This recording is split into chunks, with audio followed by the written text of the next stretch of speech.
എല്ലാവർക്കും നമ്മളിപ്പോൾ ന്യൂസൊക്കെ കേൾക്കുമ്പം നല്ലതായിട്ടുള്ള ഒന്നും കേൾക്കുന്നില്ല. എല്ലാം വളരെ ഡിപ്രസിംഗ് ആയിട്ടുള്ള കാര്യങ്ങൾ മാത്രമാണ് ദിവസവും നമ്മൾ കാണുകയും കേൾക്കുകയും ചെയ്യുന്നത്.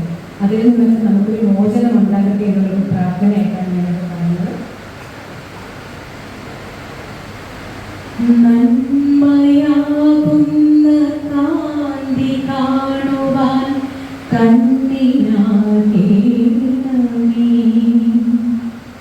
നല്ല വാക്കിൻ്റെ ശീലു ചൊല്ലുവാൻ നാവിനാകേ സ്നേഹമാകുന്ന ഗീതമോ എൻ്റെ കാതിലിണയാകണേ. സത്യമെന്നുള്ള ശീലമോടെ ഞാൻ ശാന്തി അറിയണമേ.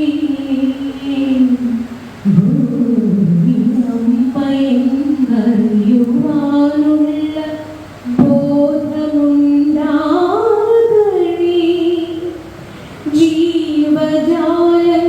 ജീവജാലങ്ങളാകെയും ജന്മബന്ധുവാകേണമേ.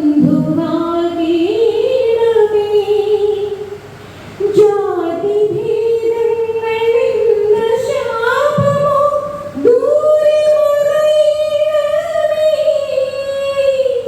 ലോകവും നിന്ന പാഠമെന്നുമേ മനസ്സിലെഴുതേണമേ. ആ